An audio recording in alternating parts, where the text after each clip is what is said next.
டெமோக்ரஸிங்கிறது election வரைக்கும் மட்டும்தான் இருக்கு. மக்கள் தேர்ந்தெடுக்கிறதுக்கு மட்டும்தான்.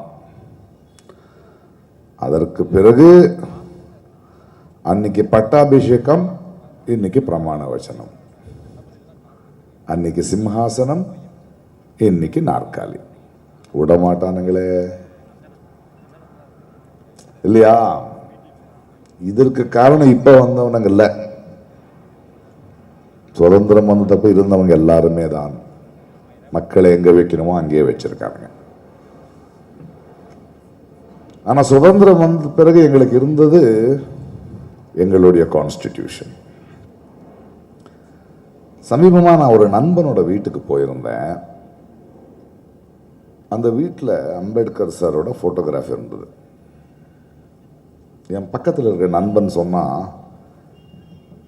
பிரகாஷ் இது தலித்து வீடுன்னு நினைக்கிறேன்னா. எனக்கு ரொம்ப மனசுக்கு கஷ்டமாயிடுச்சு. அம்பேத்கர் எழுதின கான்ஸ்டிடியூஷன் தலித்துக்கு இல்லை, எல்லாருக்கும். அம்பேத்கர் எழுதின கான்ஸ்டிடியூஷன் பிரிட்டிஷ் விட்டு போனதுக்கு அப்புறம் பிறந்த இந்தியாவுக்கு இல்லை. இப்ப இந்த கான்ஸ்டிடியூஷனை திருத்தணும் இருக்காங்களே இந்த திருட்டு பசங்க, இவனுங்க 3000 வருஷங்களா இருக்கானுங்க. பல்லாயிரம் வருஷங்கள் இருந்து இருக்கிற இந்த திருட்டு பசங்க மீண்டும் வந்துடக்கூடாதுன்னு எழுதின கான்ஸ்டிடியூஷன் இது.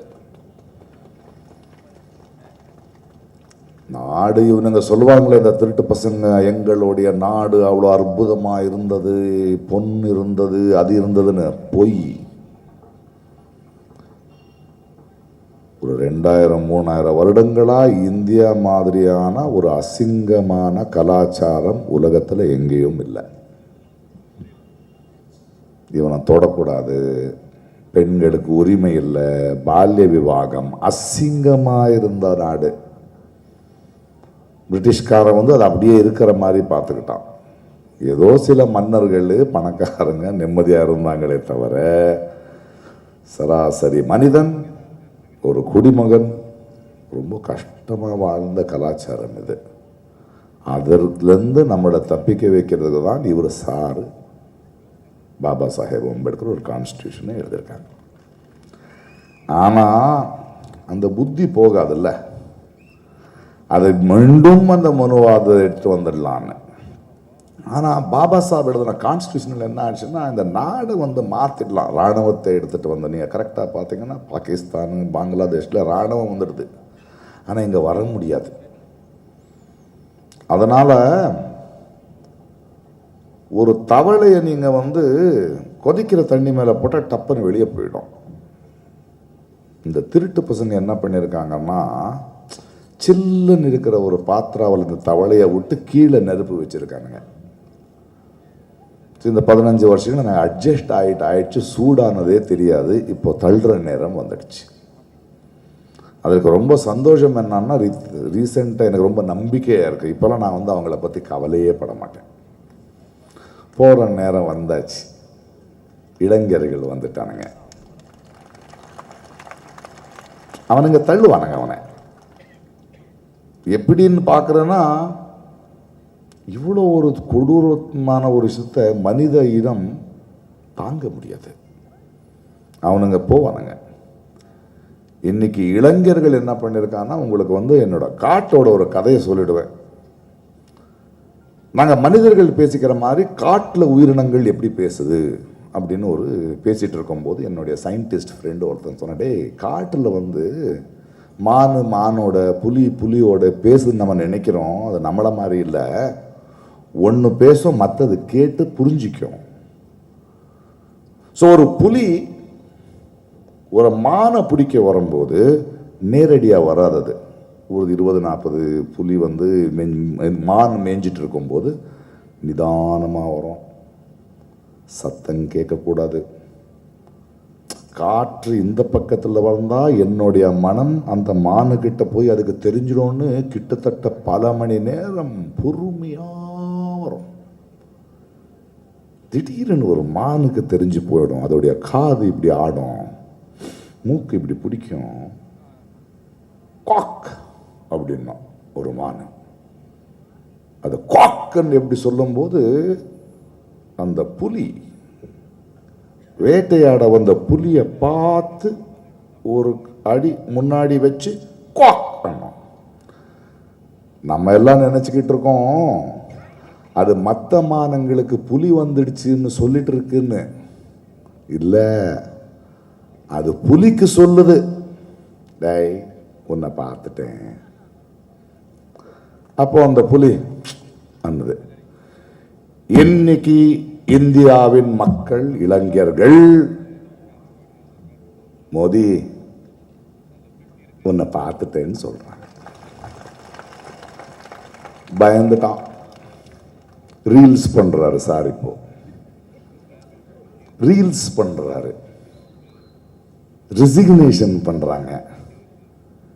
இளைஞர்களை பத்தி நம்பாதன்னு நீங்க சொன்னீங்க. நான் இந்த இளைஞர்களை நம்புறேன். ஏன்னா அவன் இன்னொரு அரசியல்வாதி இல்ல. கடைசியா ஒரே ஒரு வார்த்தையை சொல்றேன். பாபா சாஹேப் அம்பேத்கர் எழுதின கான்ஸ்டிடியூஷன் பிரகாரம் ஒழுங்கா நீங்க அதை படிச்சீங்கன்னா, அதை உணர்ந்தீங்கன்னா, இந்தியாவில் அரசியல் செய்ய வேண்டியது நம்ம மக்கள். தேர்ந்தெடுக்கப்பட்டவன் வேலை பார்க்கணும். ஆனா தேர்ந்தெடுக்கப்பட்டவன் அரசியல் பண்ணிக்கிட்டு இருக்கான், நம்ம வேலை பார்த்துக்கிட்டு இருக்கோம். இதை மாற்றணும். நம்ம யாரும் அரசியல்வாதி ஆக வேண்டிய அவசியம் இல்லை, அரசியல் கட்சி ஆக வேண்டிய அவசியம் இல்லை. ஒரு குடிமகனா தேர்ந்தெடுக்கப்பட்டவனை கேள்வி கேட்கறதுக்கு இருக்காங்க மக்கள். வேலை செய்யலனா இறக்குவாங்கங்கிற பயத்தை உருவாக்கினால் போதும். அதை தான் நம்ம செய்ய வேண்டியது. அதான் இன்னைக்கு இளைஞர் பண்ணியிருக்காங்க.